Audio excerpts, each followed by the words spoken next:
Bienvenue dans cette session maintenant hebdomadaire de l'actu céleste avec la cagouille céleste.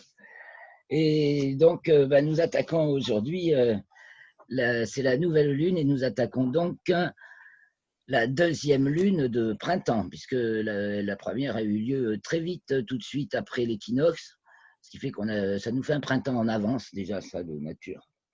Et donc là, aujourd'hui, pour la deuxième lune de printemps, eh bien, le soleil venant d'entrer en taureau, c'était le 20 avril, elle est conjointe à Uranus. Et donc, c'est un grand moment de décollage, je pense. On va vraiment décoller vers des horizons nouveaux. Ça va se concrétiser. Alors, je fais une petite lecture chronologique, et puis... Et puis comme ça, après, ça nous laisse le temps de revenir sur des points.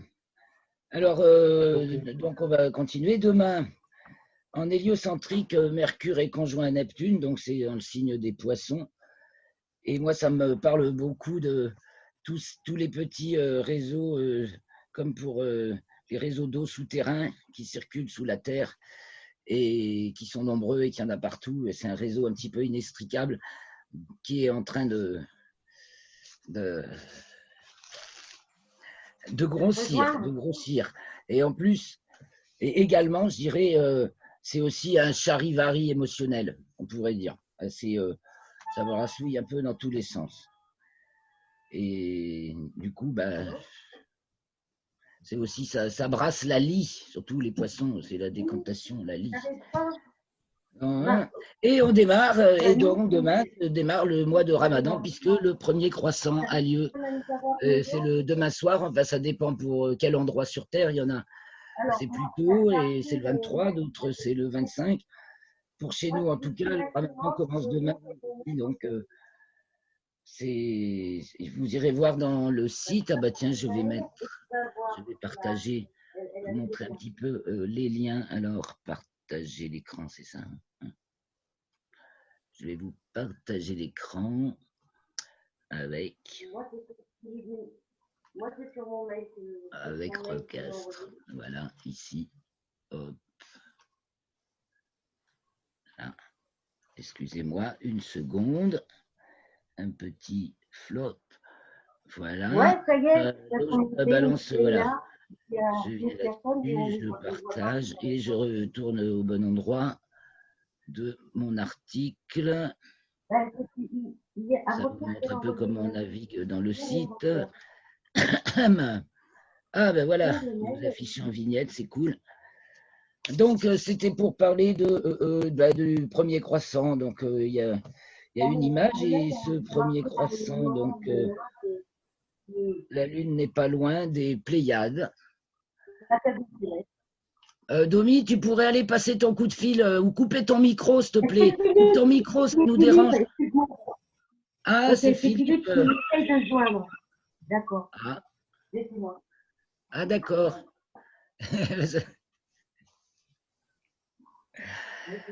Donc voilà, le premier croissant. Donc demain soir, début du mois de Ramadan.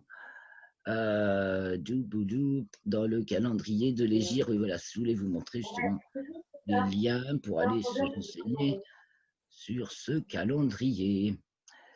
Donc, parce que vous voyez, il est visible le 23, c'est ce soir 20h TU, c'est-à-dire un peu plus, ce sera en fin de soirée au Brésil, le tout premier croissant sera visible.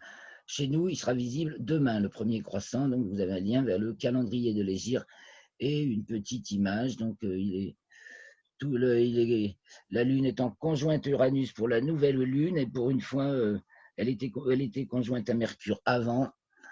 Voilà, si on peut arriver à le déceler. Donc demain soir, juste après le coucher du soleil, à l'ouest-sud-ouest, le premier croissant. Donc je reviens sur la suite, là, comme ça.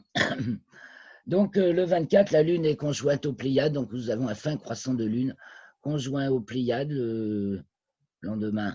Hein, c'est ça, le 24. Non, ça c'est le 24, c'est le 25. Je vous ai dans le coin de l'image là. Voilà, le 25. On va pouvoir suivre la Lune tout au long de la semaine. Donc ici, le 25 au soir, au couchant, on a les Pléiades, la Lune en très fin croissant encore, et Aldébaran, et on va voir la Lune glisser de soir en soir. Et donc le 25, qu'est-ce qui se passe d'autre? Il va se passer beaucoup de choses en fait le 25 et le 26. Alors regardons la Lune. Lune et Vénus le 26, et en plus ça peut même se voir de jour. Alors voilà, salle d'attente. 2 nouvelles personnes dans la salle d'attente. Il y a Philippe, voilà. Donc admettre tout, voilà. La Lune va être conjointe à Aldebaran à 10 degrés Gémeaux. Oui, bonjour. Bonjour Philippe. Salut, Philippe. Ah, j'y suis quand même arrivé. Bon, alors, comme j'ai 2 adresses, j'étais sur la 2e. Alors, bien sûr, je pouvais toujours chercher sur la première. D'accord. Ah, oui, j'ai mis un lien. J'ai pas encore. Je pourrais avoir un lien fixe de réunion. Je vais voir. Là, j'ai fait une nouvelle réunion, mais je peux avoir un lien fixe, c'est peut-être mieux. Donc, on en était. Oui, Michel nous disait que la Lune était conjointe à Aldébaran. Voilà, je le montrais là. On l'a vu la veille, elle est là entre les Pléiades et Aldébaran. Ouais. Et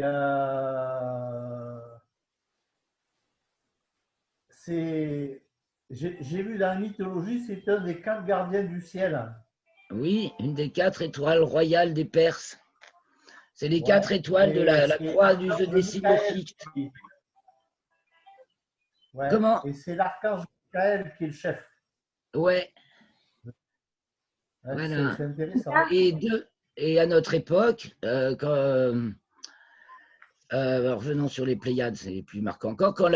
À notre époque, en raison de la précession des équinoxes actuellement, quand un astre est conjoint aux Pléiades, c'est quand il rentre en Gémeaux, si vous voulez, dans le signe des Gémeaux, il est conjoint aux Pléiades. Quand il est conjoint à Aldébaran, il est dans le 11e degré du signe des Gémeaux de nos jours. Voilà. Et c'est comme ça qu'on suit la Lune. Et justement, par rapport, on avait parlé de la Namsa, n'est-ce pas, l'autre jour. Et Namsa, oui. Ouais, bah, il n'y a pas de changement. Hein. Moi, voilà ma référence pour ça. Il a un peu usagé. À toutes les pages, c'est marqué.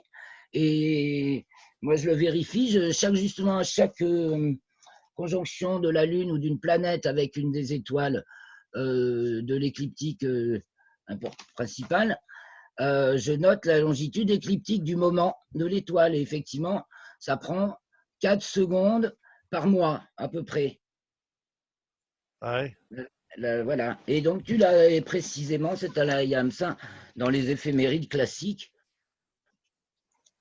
Et il est à quoi? 23, 24 degrés? Il est donné là, à 24 degrés, 8 minutes, 4 secondes. Ouais. Et alors, j'ai relu un petit peu. C'est expliqué au départ. En tout cas, c'est un bon éphéméride. Je ne sais pas si vous avez le même genre. Tout est bien expliqué. Et donc, c'est pris en rapport, grosso modo, à l'étoile Spica de la Vierge. Mais comme il faut savoir que les étoiles, elles ont leur mouvement propre et qu'elles se déplacent aussi en fonction de leur distance relative, elles nous créent, je te dirais, elles ne sont pas si fixes que ça. Donc, vu que c'est pour mesurer une grande période de temps, Spica a largement le temps de dériver également. Donc, c'est une convention, forcément. Voilà. Et donc, ça nous met, ils expliquent. J'aurais dû préciser la papage. Voilà, c'est allemand.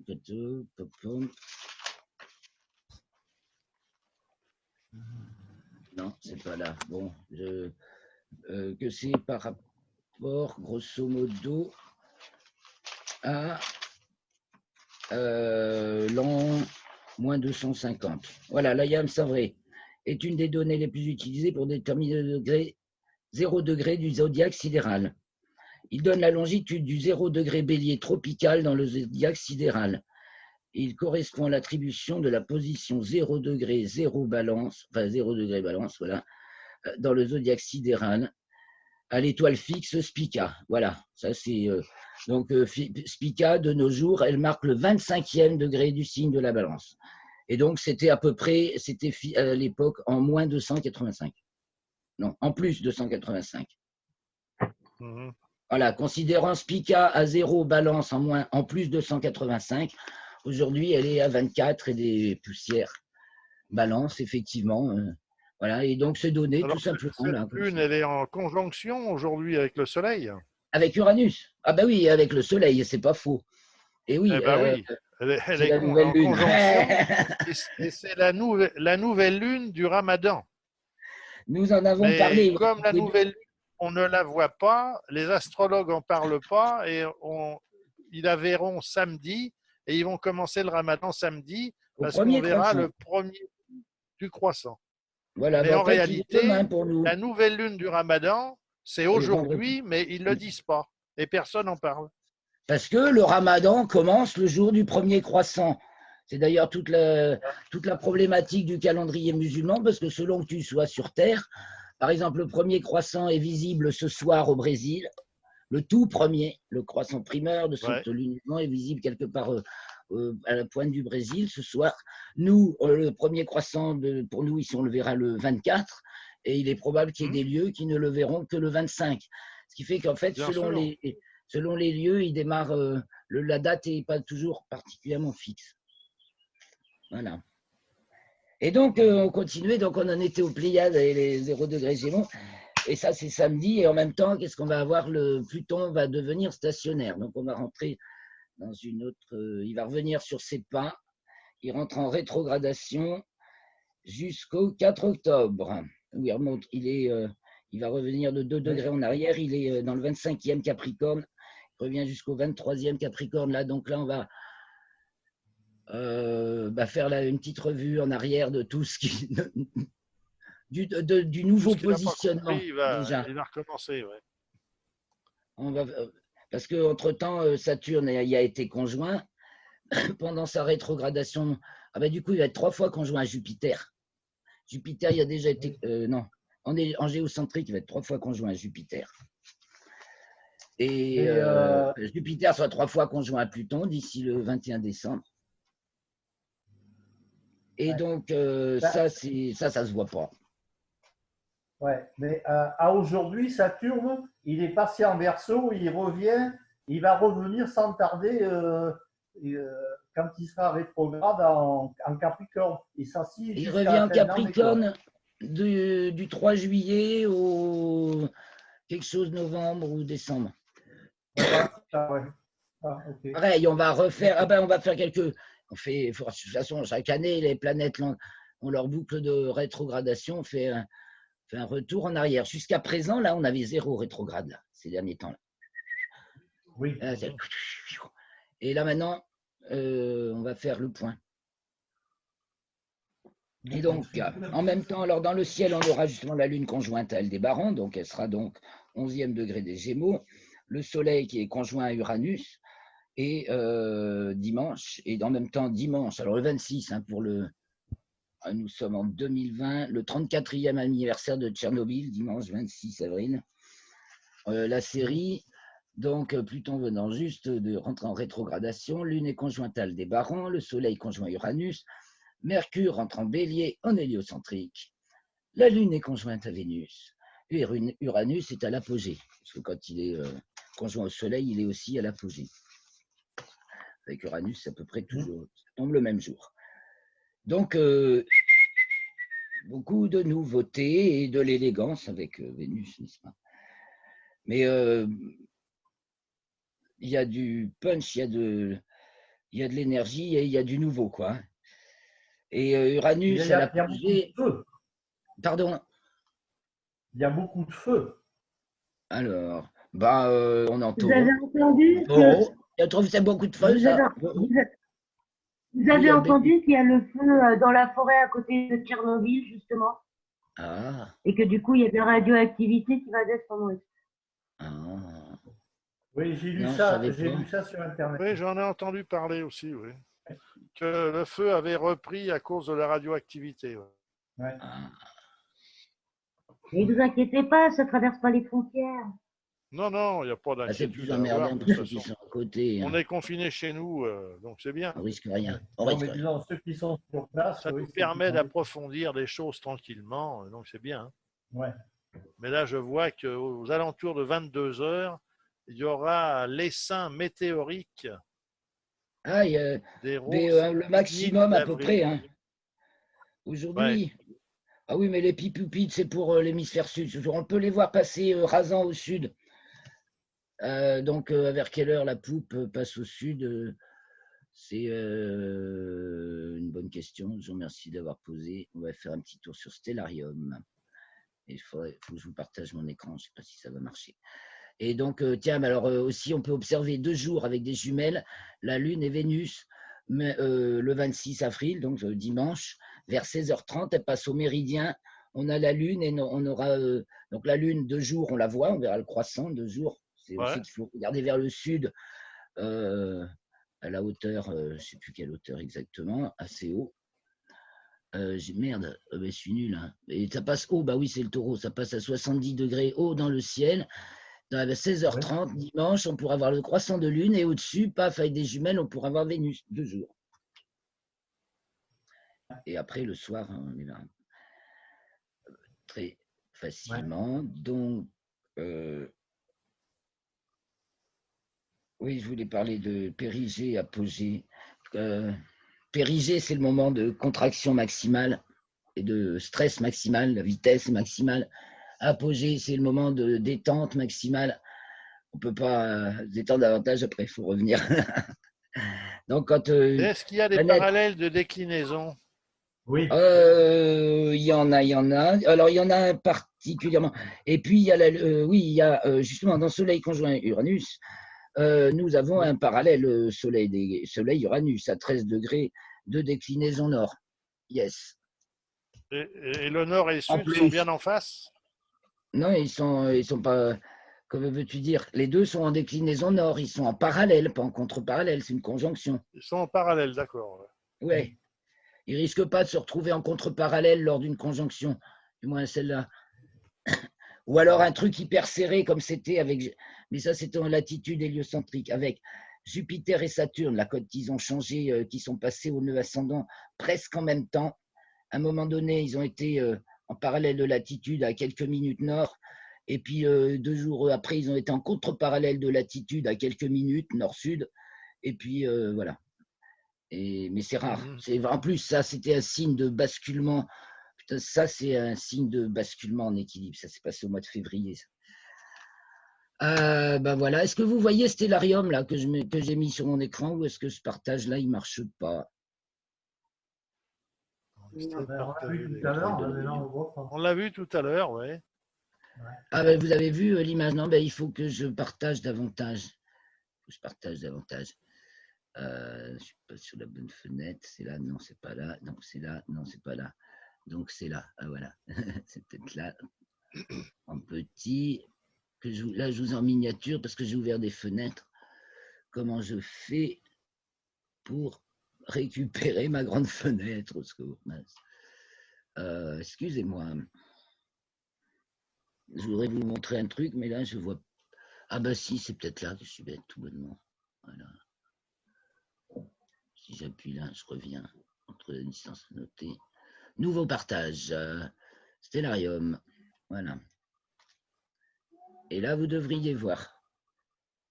Easy True. Vous avez Stellarium là qui s'affiche? Oui, avec le sud. Cool. Cool. Alors en même temps qu'Uranus est à l'apogée, Vénus, la Lune atteint sa déclinaison maximale également, et elle est depuis le mois de mars, à chaque fois qu'elle est en maximale nord ou sud, maintenant elle sort des limites zodiacales, elle passe hors limites zodiacales. Là aussi, et ça va durer pendant 6 ans à peu près. Il y a des périodes comme ça de 6 ans. Il faut voir les travaux d'Astrid Fallon. Pour ça, elle explique tout ça très très bien.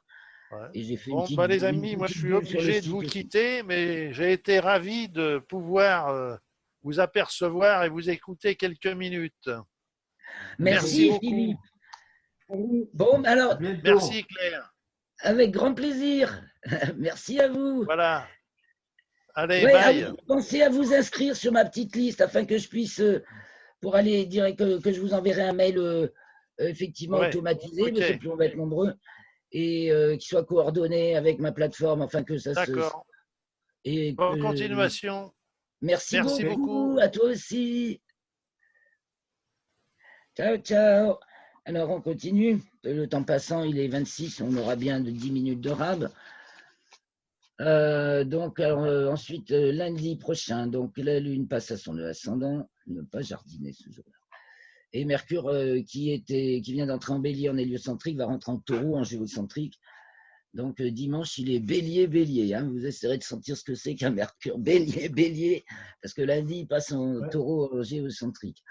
Donc en fait, je pense qu'il y a beaucoup d'idées nouvelles qui commencent à prendre forme, voix et une voix unitaire.